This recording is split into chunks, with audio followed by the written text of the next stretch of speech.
All right, folks, welcome back to On This Hill, a podcast from Church on the Hill.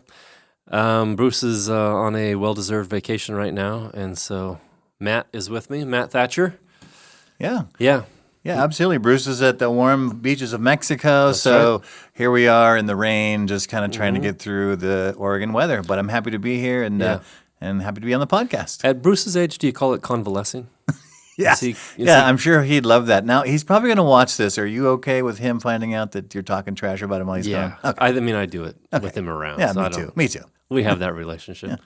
So you've been on here once before, and it was a while back. It was closer to when you were first hired. But, I mean, you're the new guy here, but you're not the new guy here, right? Yeah, absolutely. Obviously, I came on staff, full-time just this August. But prior to that, kind of a part-time where I shared both working here at Church on the Hill and Cross Hill and at Cascade High School where I worked for like over 20 years. Yes, I've been around Church on the Hill, part of the elder team for 20 years and got to work with you informally, but now thankfully every day. Yeah, I've noticed that people that work with me just want more. That's what I wake up saying in the morning. Exactly. Yeah, exactly that. Yeah, you were just one of the many that said, Jason, there's a big line. Can I get any more time with you, please? Something like that. Yeah, but now, honestly, you've been behind the curtain. You've seen the man behind the curtain. Yeah. You've seen. Do you have any honest reflection on working in a church now for the last 6 or so months of full time? All kidding aside, I wouldn't want to be anywhere else, both on the church side and on the school side. Just, of course, there's organization where there's things that need to be tweaked and relationships, but we're doing great work here, and the people that we work with are incredible, and I honestly wouldn't change it for anything. So. Yeah, I've noticed you've definitely tried to tweak me. Yeah. There's some tweaking that needs to take place. Your list is a bit longer, but we're getting there. Yeah, perfect. Yeah, and the school side with Adam, I would just agree, man. I love our school. I think Adam is fantastic as the head of school. Principals are great. They're doing a good job.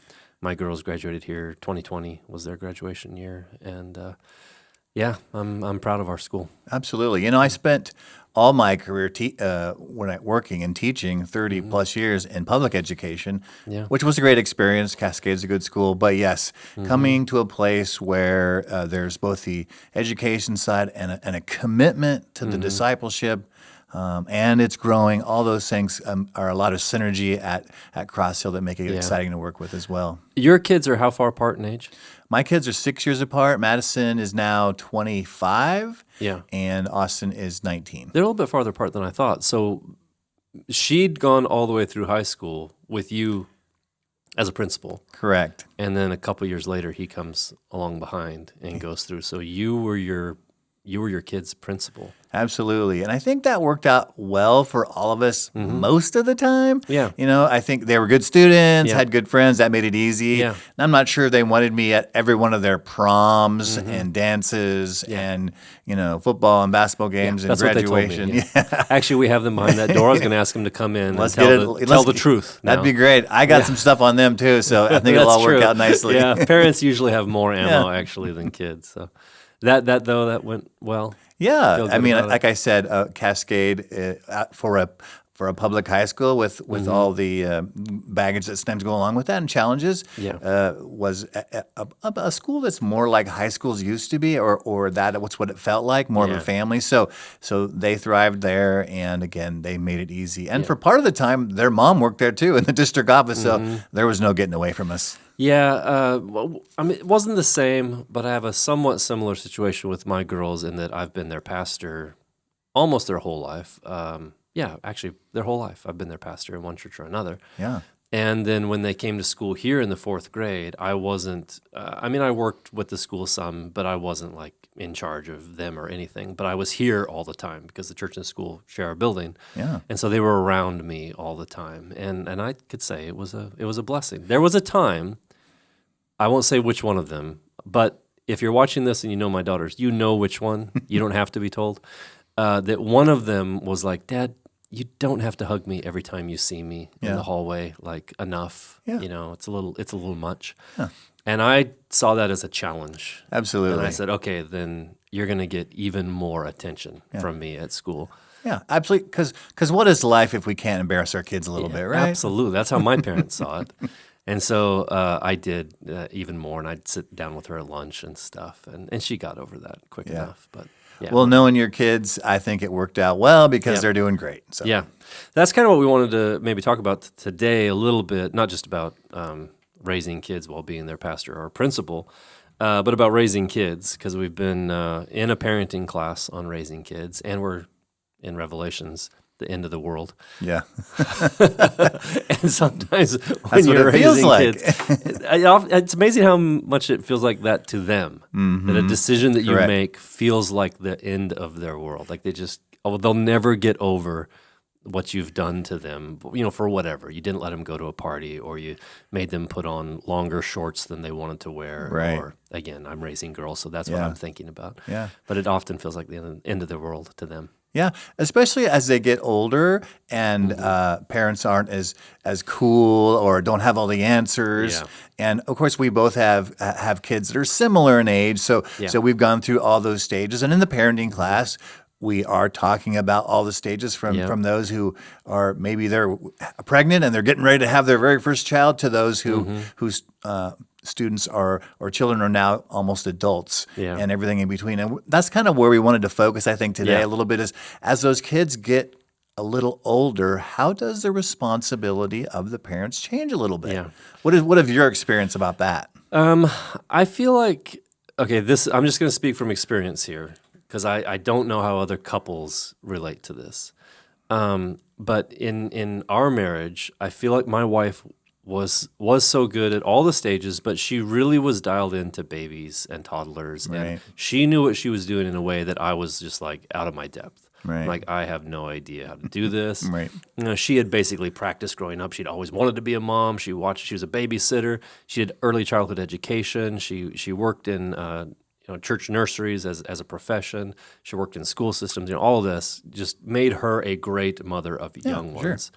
And while I didn't feel like I was terrible at it, but I was learning a lot from her. But then when it came time to start, them growing up and releasing more and more to them, I felt like strengths almost switched a little bit. I'm going to be careful here not to try to brag on myself, because I think my wife continued to be the better parent throughout all of this.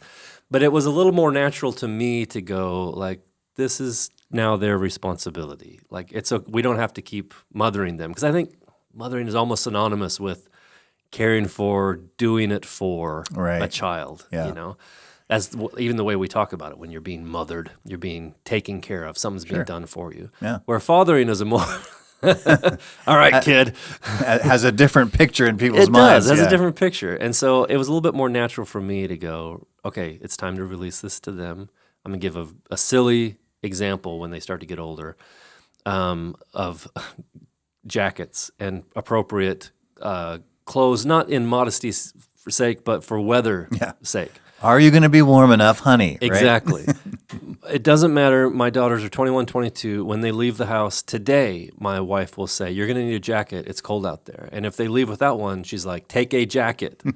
And I'm there like vociferously, like, what are you doing? Leave them alone. Natural consequences will take care of it. Yeah, if they're cold, they're cold. Like, then they'll remember a jacket next time. Like, what are we doing? So I'm thinking little ways like that. Again, we can go deeper than this, but it came more natural to me to say, okay, it's time for you to step up and start doing this. Yeah. And where it was a little harder for mom to let go of some of those things. I think that's similar for us. And again, I don't want to extrapolate to every family because parents take on different roles and different personalities, but I think it's very similar. And if you ask my wife, she would say she probably felt more comfortable in like the little kid phase and doing the little birthday parties and making sure that they had everything they need. Yeah. And as the kids got older and there was more decisions to be made on how to release them and let them learn from their mistakes and take on a little bit more responsibility. Yeah. Maybe I felt more natural in that role. A part of it is I think that, like you mentioned, mothering, fathering, partly I spent my whole career working with high school kids, right? So that seemed more natural, but we definitely kind of passed the baton in terms of who took the lead role. So did you, being already like, I work with high school kids already. I know what this looks like. Did you kind of have roughed out in your mind, like, I know when I want them to start doing this. I know when dating is appropriate. I know, like, I want them to get their license right away, or no, I don't want them to get their license right away. Or I guess cell phones would have been an issue still. Yeah, I think roughly, and that's when you talk about parenting, there's principles that are absolute, like in the Word about giving your kids a great foundation and making sure they have the Word instilled and that you role model. But then there's the specifics, like you just mentioned a few: dating and cell phone and driving and independence. And I think that is a little bit more or dependent on the family and the maturity level of the kid. But yes, absolutely, there's these seasons where, okay, well, you can drive when you're 16. Are you ready? Yeah. So like Madison, my daughter, I think she was really more ready to and maybe knowing myself and watching you drive, I would say girls are probably a little more cautious for the most part, maybe and more ready. Although not to throw her under the bus, but she's definitely gotten more tickets than Austin has. Yeah, she's a more aggressive driver than surprising. Austin. Yeah. So there is, but she also believed she was more ready for independence than Austin believed at the time. So I feel like there's a lot of variables there, but I do think parents benefit from discussing it with one another, praying about it, maybe going to the parenting classes, talk to other parents who are a little bit farther along in the stage to get some sense of what generally tends to work and how to begin to release some of that responsibility. So what about, well, let me ask you this because I'm just curious. Who taught him to drive? I think we both did that. Okay. Jennifer actually likes to drive way more than I do. When we go on a long trip, she drives, and I sit in the passenger seat and take care of whatever. So I think knit, I assume. Yes, usually I'm knitting. Some crochet gets mixed in, that little macrame. But she does. She does drive more than me. So she taught the kids. We didn't really do the driver's ed thing, but I think she probably drove more with Madison. I probably drove more with Austin. Okay. I was just curious because sometimes that's a little bit of a sign of, like, the girls wanted me to teach them to drive. They're a little bit scared of mom's reactions. Yeah. And Trisha was fine. She did great with them. But one of them I felt more confident about their driving earlier than the other. And I think that's wise in saying there's not an end-all be-all start point for any kid on any assignment. Right. Like work. I worked in high school. Did you work in high school? I did some, yeah. Did your kids work in high school? Madison worked in high school. Austin worked a little less because I think it's really about balancing their time, which Was is he another in athletics a lot? which is another variable, right? If a student child is involved in a lot of extracurricular activities already, then maybe taking on a part-time job does skew the balance of how much free time and family time. Yeah. So Madison, she probably stopped doing athletics for the most part, middle of her, let's say, sophomore year. So, she started working, started with fast food and ended up working at Dutch. And so she had she was, where Austin did more like summer jobs in between times because he was so involved in athletics and stuff. There's a good question, I think, in there. Like, once Madison started working, and you have this, there's an income stream happening. Like, how do you teach responsibility to a teenager who suddenly has a couple $100 in their pocket? Yeah. Like, is that just, well, it's just up to them. How they spend it is how they spend it? Or did you require, like, hey, as long as I'm providing the car, you're providing the insurance? Right. Or you need to put this much away for college? Like, did you have a say in that? Or was it, nope, I trusted her and she went for it? Yeah, I think it's a gradual release. And so, first of all, parents, I mean, this is when getting some advice and some support from families who have gone through this before is great. And so we kind of checked around with other parents like that we respected how this worked. And then the other thing, as parents, you're modeling what's important. If you use the finance example, Yeah. you're modeling that way before they're 16 years old. Yeah. What are we doing as a family? Because we're pretty open with our finances. I mean, we're not like going through all the investments with the kids every week, but we're like, this is what we prioritize, and this is how we do giving. Yeah. And so the areas that we started with were, okay, you're gonna save some. Let's talk about how much that is. Yeah. And you're gonna give some, you know. And so that's good. let's talk about how much that is. Then, with the leftovers, let's talk about what's the best way to use your money. I mean, if you want to take some of it and, blow it on fast food, well, here's why I think that's probably not wise, but okay, I'll let you make some mistakes. Yep. But we're going to set a couple principles, saving and giving. And so how about you guys? Pretty much the same. Yeah. Off the top, first thing we wanted to teach them was giving. And that's just something both of us ended up with. My mom was a believer and very connected to church. And so that was the first thing, she taught me with my very first, even allowance. Like it was just a part of getting, and allowance was really hit and miss in my family. It wasn't like Same. you got, but anytime they'd give us a little something, she would be talking to me about putting some of that aside for giving. Sure. So that was easy. Saving for both of my girls, neither one of them were real spenders. So I didn't have to like hammer that home. Yeah. They always had like a goal in mind. I want this, or I'm saving for that, or, and I also, I don't know. This is the way I felt. So I don't know about other parents, but I had a job in high school. I had a job as soon as you could have a job. Matter of fact, I had jobs before you could have jobs, when it was just under the table stuff and you're working, for farmers and making stuff like that. And there's something about that time in your life where, like, I don't have a lot of other responsibilities, and I can go out with my friends and spend a little something. And I told my girls, like, take some of this and enjoy it. Yes. Like, pretty soon, you're not going to feel like you have any disposable income. Yeah, it's going to get tight. It is. Like, you're going to be in college, you're going to be, in a home, and this is what a budget looks like. Sure. And you can still have, some fun money, but right now I'm going to take care of as much as I can take care of, but I want you to fill your cars with gas. I want you to, I gave them some of these responsibilities, and I want you to think about college, because mom and dad don't have a college fund for you. Right. We've been in ministry our whole life, and you need to get good grades so you can get good scholarships, and you need to save some money.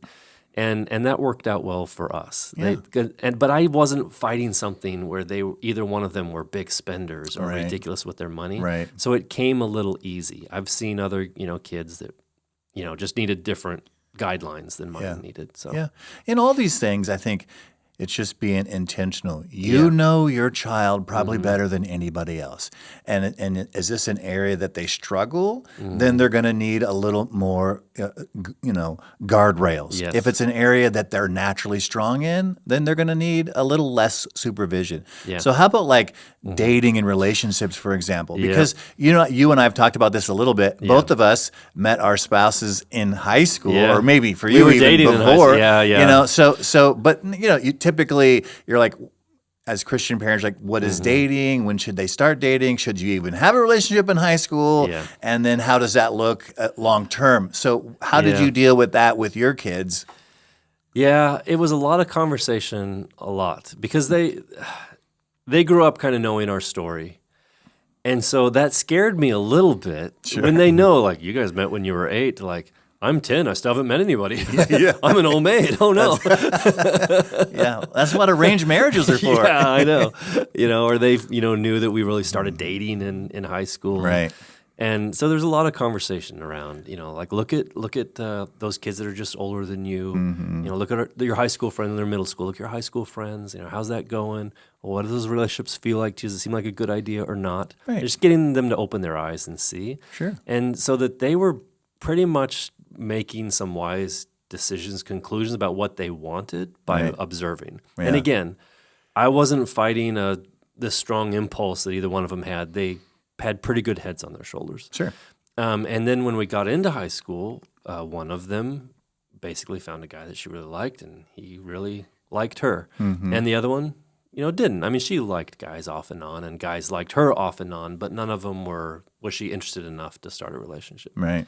And so, through conversation with my older daughter, Grace, through conversation, with her and with him, and with other parents. It's a Christian school. Sure. There's not any casual relationships in a Right. Christian school. Yeah. Man. Eyes are on all of them. Right. And especially when you're raising a principal's kid, a pastor's Yeah, kid, right. More everyone knows scrutiny. who you are. But I wasn't trying to bring that to them. And the conversation I had with her was, yeah, you can date if you think this is a good guy, and I thought he was a good guy too. Then yeah, you can date. Just know what you're doing. Relationships are incredibly important and Right, valuable. right. So just don't treat it lightly, but also don't treat it so heavy that this has to be the one. Absolutely. Because your emotions, you're just in this time of life where whether you like it or not, your hormones and your emotions are going to make it feel so much more elevated than it actually is. Yeah. And they did. They dated for a while in high school, and then it ended, which most high school relationships end, That's true. not in divorce, just end. Right. Most of them don't turn into marriages, and they're both great people who, are doing good, going to college and doing the stuff they're supposed to do. Yeah. So I have mostly good experience with that. But I've seen it go poorly too, and I know parents who would never let their kid Right. date in high school, and I think that's also valid. Yeah. Again, we're back to the principles are clear in Scripture about relationships and purity and reserving sexuality, those kind of things. But then, again, as a family, you sit down, be intentional. Does my kid seem to have that maturity? Do I know how to help them have healthy relationships? Right. Have I modeled healthy communication and relationships and how to deal with conflict? And so then there's some room in there for choice, and dependency on what the family looks like. Yep. Yeah. Grace now is 22 and off doing missions training in Mexico. And I don't know how much I can talk about any of this. I'm probably going to be in a lot of trouble. Grace, don't watch the rest of this. Yeah. But right now, she's in this place where, like, Dad, I am not interested in a relationship. I'm just not interested. And in some ways, I think that's good. Like, she had that experience to know, like, okay, that's what that is. I don't know if I want a repeat of that. Not that it was a bad experience or a bad guy or anything. Yeah. Just she's like, yeah, I think that's on hold. That part of my life is on hold for now. Right. And I kind of know, like, even when she says, I have no interest, because she tends to overstate things, both my wife and I kind of wink at each other, like, until she meets the right guy. Right. Like, everyone wants to be single until you meet the right, person. And then you're like, I can't imagine not spending the rest of my life with you, which is what I'm hoping for. Absolutely. I know Faith has already found that. She's got the guy that, Bruce and I will say sometimes, you don't just want someone you can live with, you want someone you can't live without. Right. Like, you want to really, really be in love with Absolutely. someone. There's a lot of other things that come into play, but Faith has got someone that she's like, I can't live without this guy. Like, hey, I appreciate that. Yeah, absolutely. I hope that. That's how it should be. It's how it should be. That's how my wife is with me. She can't live without me. I could see that. Yeah. Everybody feels that way about you, actually. So, Yeah. And dating with your kids? yeah, very similar. Both of them. Madison's engaged right now, and she's getting ready to be married this August. And so I believe she's found that person. Yeah. And Austin has a girlfriend right now, and he's 19. But similar. Of course, they're important. Relationships are important, but early relationships are not life and death. Yeah. Use it as an opportunity to find out what you do like, what you do appreciate, and again, maintain the absolute pieces that we just talked about. Yeah. So I just want to encourage my girls, like, don't just date a guy to date them. If you can't see yourself with them, if you know there's no future here, then just leave it alone. Yeah. Be their friend. right. But if you think like, hey, I really like a lot of qualities in this guy, then lean in. Yeah. Lean in and see where that goes. And you're trying, it's the most important place to hear the voice of God, in my opinion, outside of just our salvation, is who am I going to spend the rest of my life with? Jobs are incredibly important, but they're not as important as who you marry. Oh, sure. Like, you can just go crank out, 8-10 hours a day anywhere and survive in a living. But if you're miserable in your choice of life partner, if you haven't chose wisely, chose someone of common faith, of common direction, then it's going to be rough. Well, let's talk about that common faith question just for a second. Because most of the things we've talked about are important, but we've helped our kids navigate them. But sometimes for families that we're dealing with right now in the parenting class or talking to one-on-one, it's not quite that simple.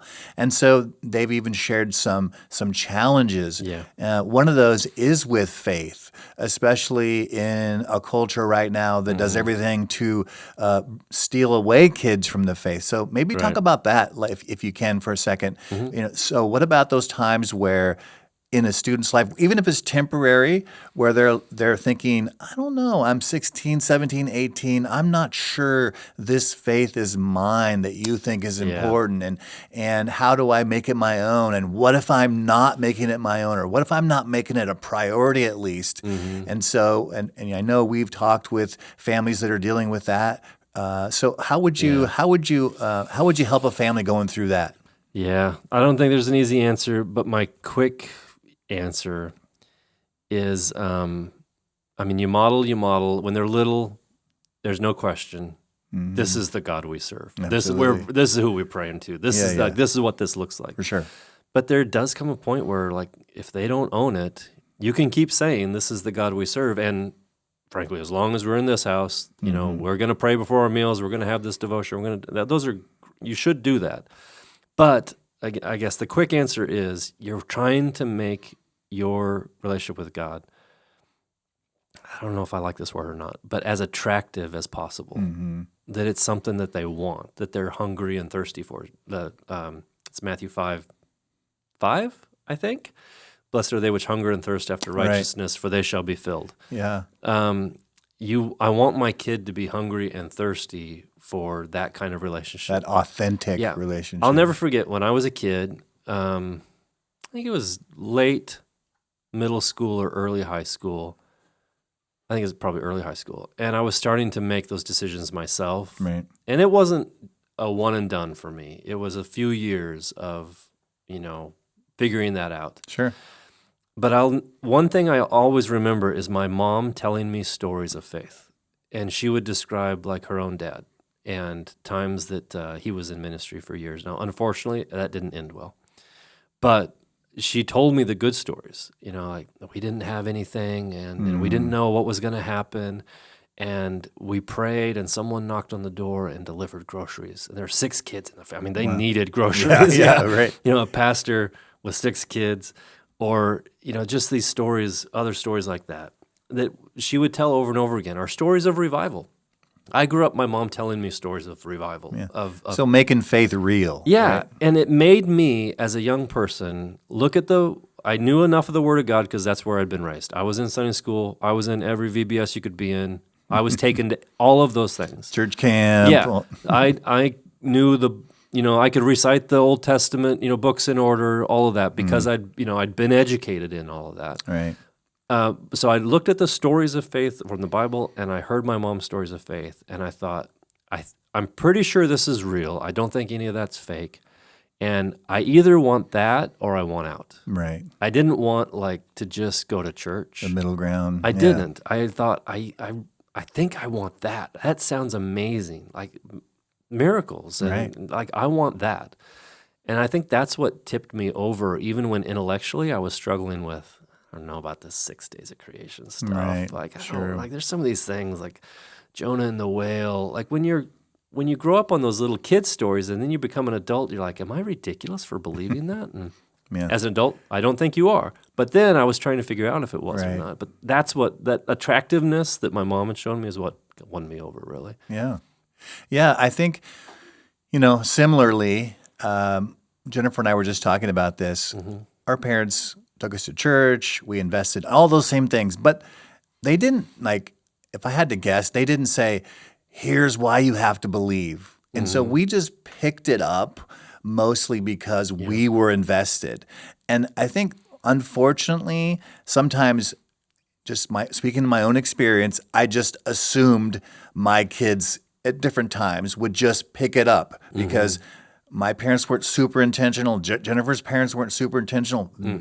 Definitely faith-based. Yeah. But we are the ones that took it and ran with it. And I thought, well, I'm just going to live it, and Yeah. my kids will see it. They'll run And with I it. would say, looking back, I would say I would be a little more intentional with those kind of stories. Yeah. We modeled it. We talked about it. We were in church. But I would say if I was to give advice to someone who was coming through those years is to be intentional about telling the stories of the faith that were real, that changed lives. And kids aren't, at least in this day and age, with so many distractions. Maybe when Jennifer and I were growing up, there weren't as many distractions.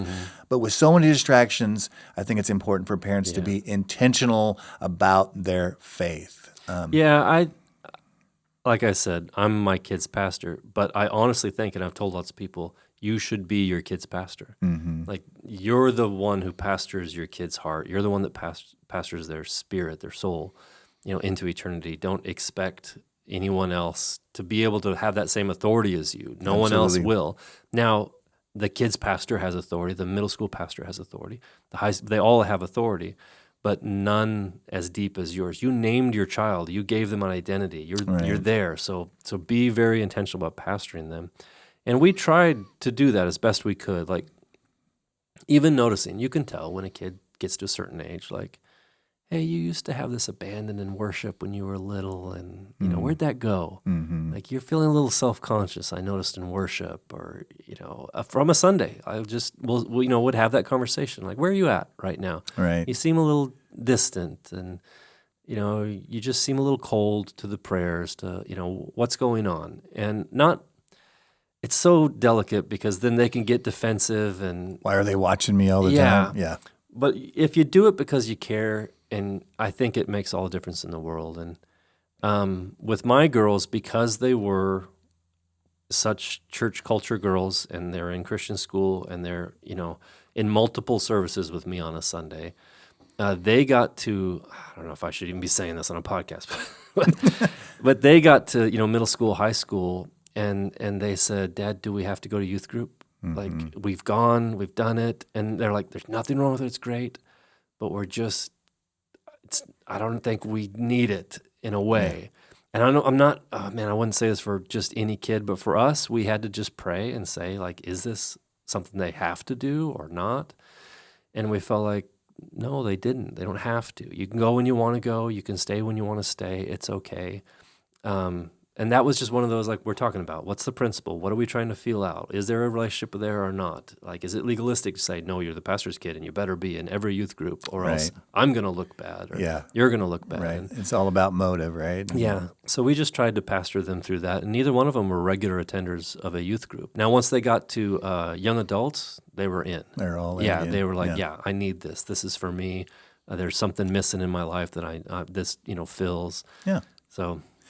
What would you say to some of those parents who maybe navigated those tough times and trying to find that balance and trying to but they have a tinge of regret or guilt? Like, sometimes I talk to parents, and even personally, what could I have done differently here when you look back over some of the great things you did with your kids, but some of the mistakes.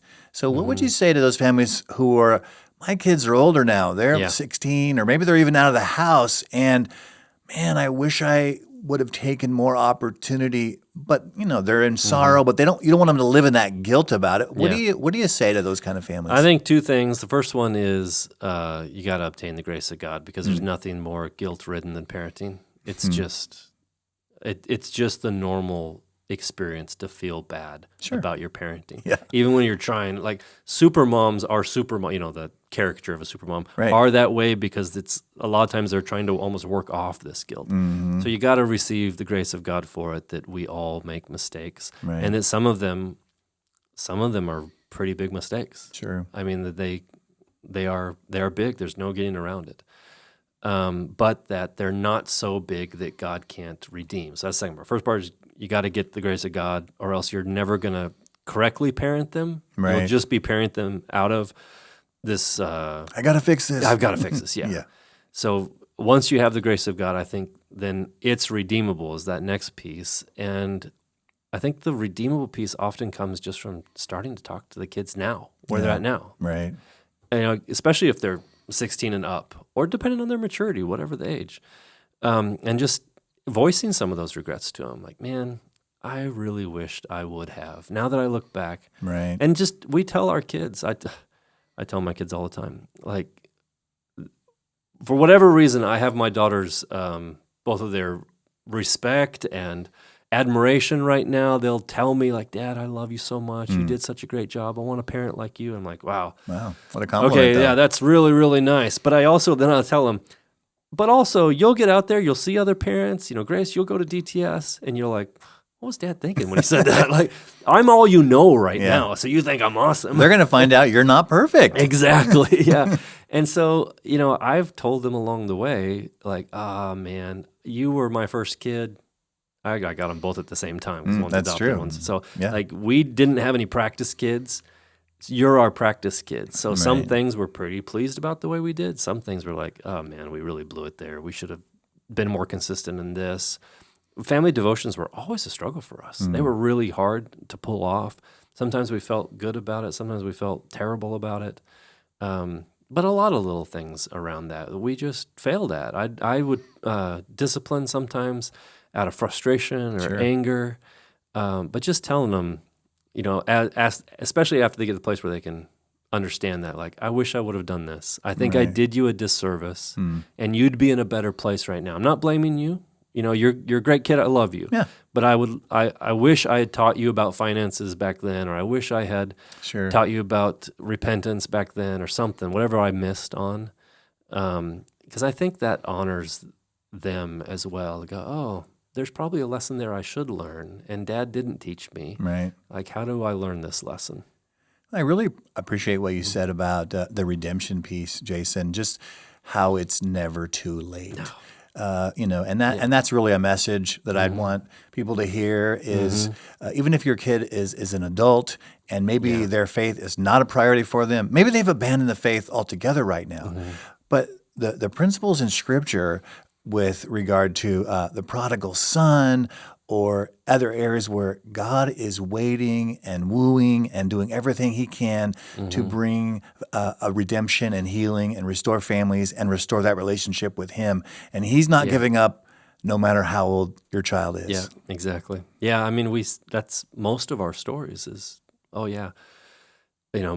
whether we had terrible parents or relatively good parents, we're all in need of redemption. We're all in need of salvation. None of them parented us into the kingdom of God. Only Jesus can do that. And I think, like, if I go like one more place with this is, like doing that, going back to a kid and saying, "Here's where I think I failed. You and could have done better." And you're going to be a parent someday, and you'll have to make these decisions. Is teaching them to walk out conviction. Like, okay, so let's go back to like high school, and we're trying to make decisions about dress or music or activities or all of those things. Having two girls that were both in the same grade, we realized, man, there are places for rules, and sometimes we just got to make a rule. Right. But then there's places for conviction. Right. And how to get, like, teaching a kid to practice walking in conviction is so important because I'm not going to be there. So, like, social media was a big deal, still is a big deal. Absolutely. And they would be in different places sometimes. Like, one could gladly, like, I'm on Instagram, it's fine, not bothering me at all. I mean, maybe it was, but they didn't have any conviction about it. Yeah. And the other one was like, I deleted my Instagram. Like, it was really getting into me. Right. And rather than make a rule, just trying to work with both of them in that. Like, what is God saying? Like dating. One of them dated, one of them didn't. Right. They had, in some ways, different convictions about that at that time in their life. And just allowing for that rather than trying to parent however many kids you have under one one way. Style, one conviction, one rule for everyone. Yep. Yeah. Exactly. Yeah. So just trying to get them to that place of hearing God's voice, feeling conviction, responding to that conviction is really the most valuable thing you could teach your kid, because that they'll carry the rest of their life when they're no longer asking you opinions about stuff. For sure. And one of the ways to model that, at least that I've seen here, both at Church on the Hill and at Cross Hill, is is serving together. We can Yeah. talk about, should you have this conviction? Let me show you what the Bible says. Let me show you what the rules are. Let me tell you what I believe. Yeah. But then there's this another piece that really takes on a life of its own, and that's serving together. And so some questions I get is how important is that? And what are ways that parents can serve with their kids, kind of get in there in the mix together? Yeah. Did you grow up in a small church? You probably did. I did, down Small in town. Foursquare Church in Southern California for part, and then over Yep. in Eastern Oregon, absolutely. Yeah, same. Grew up in a small church. So it was a given in a small church because if you're going to do anything, everyone's going to do it. Sure. Everyone's going to help. Right. And so I kind of grew up that way. Mm-hmm. And then, again, I don't know how helpful this will be because I'm in this weird spot of being a pastor in a church.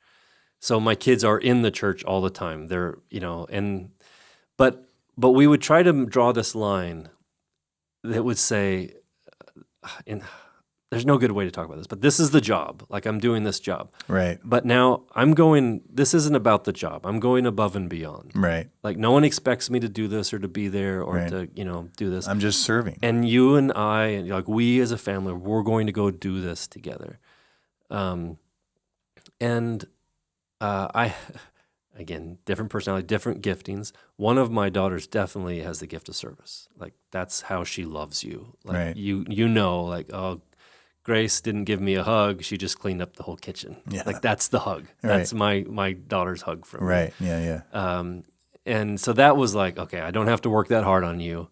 When there's an opportunity to come around to serve, you're going to do it because it's your gifting. Right. Where Faith has a lot of other beautiful gifts, and she's a server, but it's not like just that natural first Right. thing to think of, I should get up and do this. Mm-hmm. But both of them, we just said, hey, no matter whether we feel like this is a strength of ours or not, we're here to help. We're here to bless people. Yeah. And I've said this lots of times, but our family motto, came from God speaking to Abraham and saying, I'm going to bless you. I'm going to make your name great. Come follow me into this new land, but I'm going to bless you. I'm going to make your name great so that you can be a blessing. So we just shortened that into blessed to be a blessing. Right. And I know #blessed has kind of become a joke. It's put on all the pictures. Right. But it's a real thing. Like God has shown my family favor. And we don't deserve it. We shouldn't have better than anybody else. But he has just loved us and blessed us. And there are people that have more financially, they have more of a lot of things, but I'll stack up my riches of my family and my kids and my marriage against anybody's. He gave me the best spouse I could possibly hope for. And so I better well do something with that and not just take that for granted. That's just for me to enjoy. Right. But my family is to be a blessing to others. That's the Right. reason why he gave me a great marriage. And there's work that we do into that. Yeah. But I just see that a lot of that is a gift from God. Yeah. And so we talk about that all the time. If God has given us this much, how can we use that to bless somebody else? And Well, I know you said you're in a unique position because obviously you're in a pastor, which comes with some different opportunities, but also different challenges. But what I'm also hearing is that's on offer for anyone. Oh, yeah. Right? Blessed to be a blessing. And I think, and all the things that go along with that in terms of making faith real.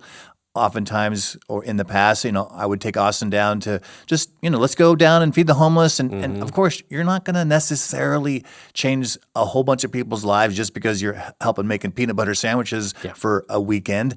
But situations like that, or short-term missions trips, both the school and the church do now even a family-based missions trips to Mexico or other places, because we know that getting in there and serving and giving back and being the feet of Jesus literally in a real way where kids can see it. It just has some additional benefits of making faith come alive. Yeah. And I would just encourage families to look for opportunities. You're right. Some of the time it's just like, hey, the dishes in the back of the church need washed. Let's go do it. And some of it is, let's go out in the community and just find ways to serve. Again, not because we're looking to fulfill some kind of duty or some kind of job, but because our kids need to see, one, it's a priority. Yeah. And two, what love looks like, what giving back looks like. Yep.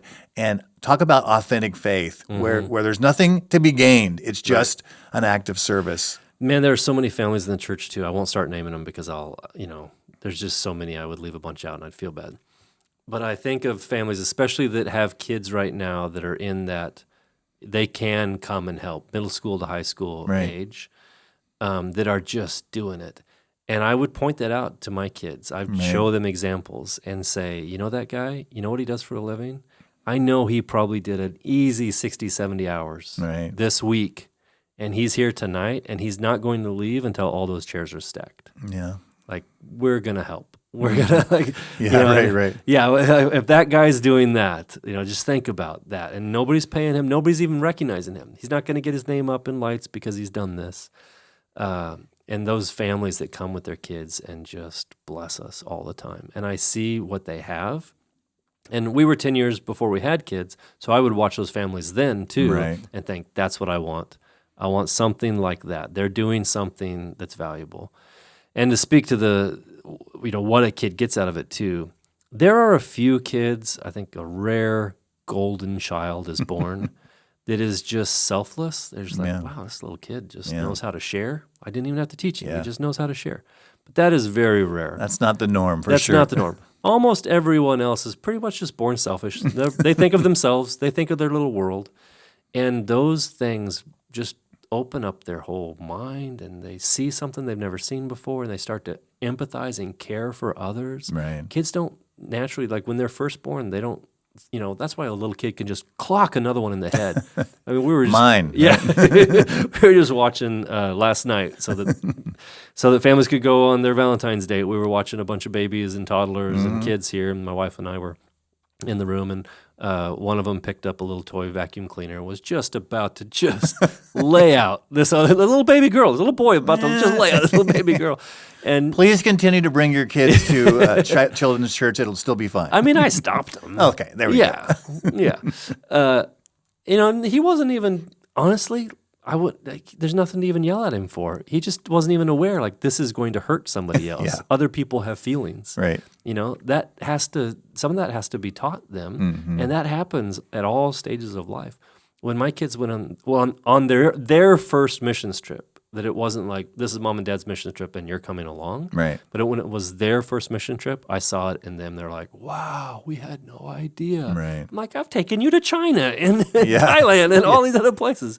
But when it was them and their ownership, and they were the ones sharing the gospel on the street or building the home or whatever, they came back changed. Right. And I think those opportunities aren't just in Mexico or Thailand. They are all week long in our church community and in the city. Yeah, and that's what I would encourage parents. Of course, those big one-off events like a missions trip are cool, and they do have a significant impact. Yeah. But there's small ways in every area. We're talking about some big challenges and big decisions that parents and kids need to make. But just start small, right? You mentioned making faith your own, picking up the chairs, talking to your kids honestly about the mistakes that you have made. Sometimes parents think, oh, how do I tackle these big issues? And I think one of the things that maybe we've learned and we would recommend is just start with one piece at a time, one thing at a time, and step by step as God leads. Yep. Yeah. And I'd say too, we'll wrap up here, but I would just say too, like, I can't, it would be wrong to not end this with talking about prayer.